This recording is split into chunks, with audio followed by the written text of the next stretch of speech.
ourselves is what can be done to bring the crimes and atrocities to an end.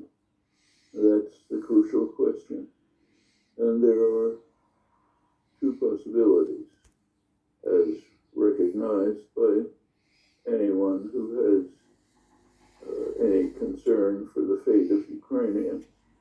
One possibility is to move on to facilitate the destruction of Ukraine and possibly a nuclear war. That's one possibility.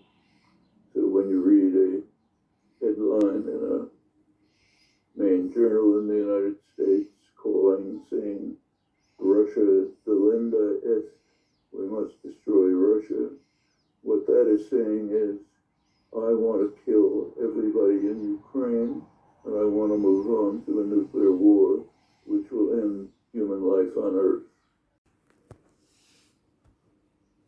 Is to move towards a negotiated diplomatic settlement. Now, that kind of settlement will be ugly. That's a fact.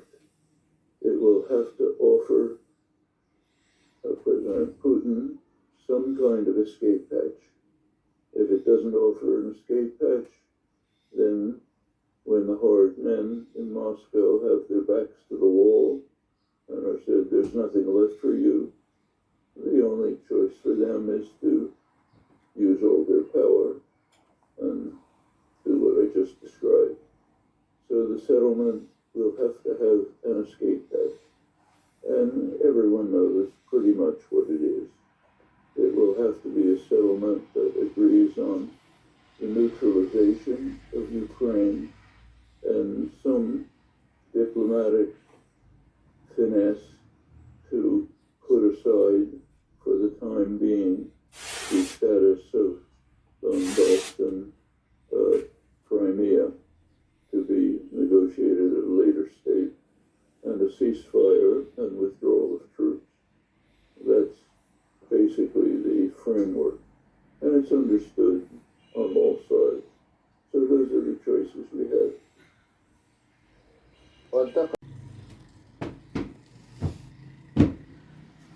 Washington's position now is to fight to the last Ukrainian. Not my words, I'm quoting one of the most astute and respected members of the diplomatic service, former ambassador to Saudi Arabia, Ambassador Judge Freeman. He's described in some detail U.S. strategy, and in his words, it's fight to the last Ukrainian, but don't have a negotiated settlement. For a way out. That's U.S. policy. Seems pretty much China's policy. That's one option. And of course, it's not just the last Ukrainian. It also means strong possibility of moving on to confrontation between major nuclear powers, which is essentially the end. At the end of the Cold War. And President Bush, first President Bush, H.W. Bush, actually pursued it. Mikhail Gorbachev had presented his vision of a post-Cold War era. It would be a unified Eurasia from Lisbon to Vladivostok with no military alliances, what was called a common European home, actually, bringing in, that was one option. President Bush's option was not that different. He did pursue what was called the Partnership for Peace. Ambassador Freeman, who I quoted, was instrumental in formulating this system. He was right at the heart of it. But the Partnership for Peace didn't exclude NATO, but it had a limited relationship to it. so countries could join the Partnership for Peace without any connection to NATO. Tajikistan, for example, joined, no NATO connection, and it could have extended to include Russia in a general partnership for peace in which military alliances would erode and maybe disappear. That was one possibility. Well, Ambassador Freeman describes what happens. Worth reading his words. I'm sorry I don't have them in front of me, so I'll have to paraphrase. What he said is that in 1994, when Bill Clinton became president, he started talking out of both sides of his mouth to the Russians. He said, Partnership for Peace. To the world, he said, we're going to expand NATO to the Russian border. He was bitterly condemned by Boris Yeltsin, again in 1996, when he expanded this picture. 1997, he invited Poland, Slovenia, Hungary into NATO, pushing NATO to the Russian border. This was in strict violation of a promise, firm commitment that President Bush had made to Gorbachev that NATO would not extend 1 inch to the east, meaning to the east of East Germany. And Bush lived up to that. Clinton did for a few years and then violated it. The Russians objected, but tolerated it. When George W. Bush came in, the second Bush, he threw it open to the wind, invited in a series of other former Russian satellites right to the Russian border. 2008, he even went further and invited Ukraine to join. Every American diplomat, George Kennan, Henry Kissinger, Jack Matlock, heads of the CIA, all of them understood very clearly that Georgia and Ukraine are red lines.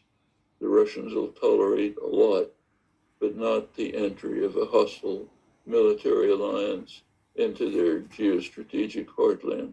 No Russian leader would accept that. Not Yeltsin, not Gorbachev, no one. Nevertheless, W. Bush went ahead.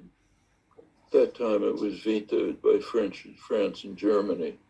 Could understand what that meant, but they went ahead anyway.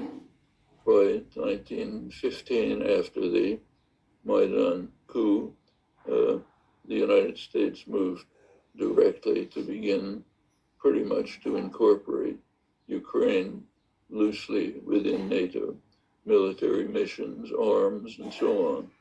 In September 2021, it's a few months ago, President Biden presented a formal policy statement, September 1st, 2001. It's worth reading. You can find it on the White House webpage. Wasn't reported in the United States, but I'm sure the Russians read it. It called for an enhancement program for NATO membership for Ukraine, called for new advanced weapons shipments to Ukraine, military maneuvers with the United States, training of Ukrainian military officers, and so on. We don't know, I don't know, but it could be that this was what finally induced Russia to make the dangerous criminal decision to go to direct invasion, possibly.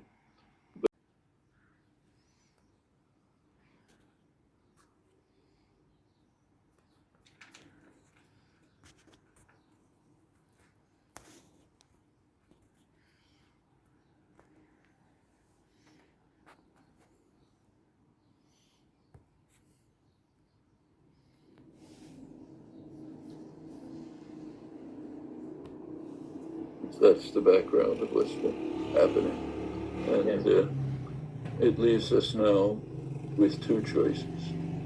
The United States can continue with the policy statement of 2001, incorporating Ukraine slowly within NATO, joint military maneuvers, so on, which means destruction of Ukraine and probable terminal nuclear war, one possibility.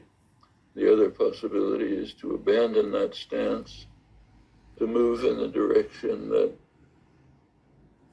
Emmanuel Macron was moving towards in his abortive discussions with Putin, towards something like, in the narrow sense, a political settlement that will allow Putin an escape, ugly, but the only alternative for Ukraine and survival.